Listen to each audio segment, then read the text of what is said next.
और के तोहरा संगे जाई भवरवा, मटिया में मिल जाई सुघर हई तनवा।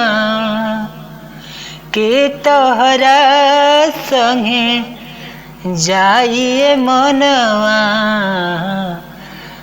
मटिया में मिल जाई सुघर तनवा।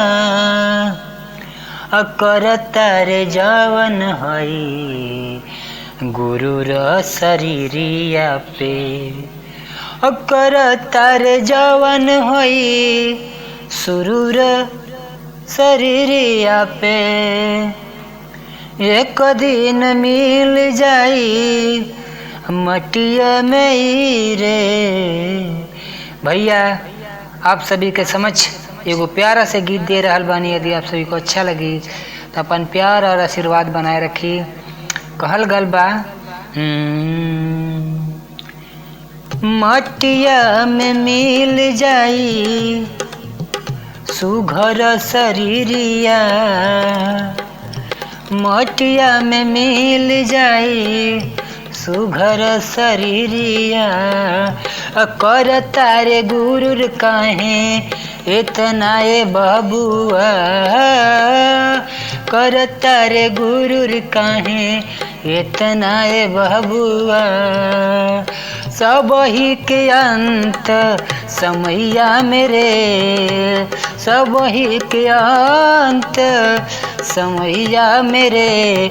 वही घाटे पे जाए के बा ए भाई रे, वही घाटे पे जाए के बा। और केहू के तनो कमाई धनई दौलत, एक दिन समय आई मटिया में मिल जाई। कर के त गुरुर जन कराई धन पे, राम राम जप लाई मनवा में सबके, हई मनवा में सबके। अंत समैया कुछ, अंत समैया कुछ कामन आई रे भाई सुन रे।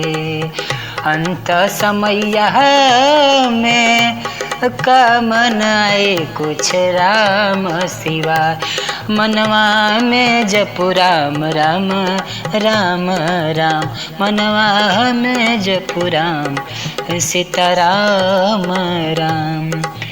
अंत समय तो के स्वर्ग दिखाई, भजले भजन प्रभु के रे, भजले भजन प्रभु के रे। जवने देवी देवता राम वीर बजरंग, बोली चाहे अन्य देवी देवता के रे। पूज ले मनवा तू अपने ही मन से, प्रभु के भजन आई बहुत जतन से।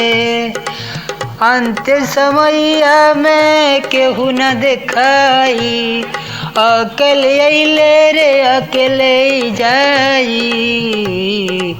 जिंदगिया के खेला समझ नहीं आवे रे भाई रे, जिंदगिया के खेला समझ नहीं आई रे भाई। मैं आप सभी का छोट भाई अर्जुन यादव। यदि आप सभी को अच्छा लगा हो यह प्यारा सा निर्गुण गीत तो अपने प्यार और आशीर्वाद बनाए रखिएगा। मेरे चैनल को सब्सक्राइब करिएगा और लाइक करिएगा, शेयर अधिक करिएगा यदि आप सभी को वीडियो अच्छा लगा तो। जय श्री राम।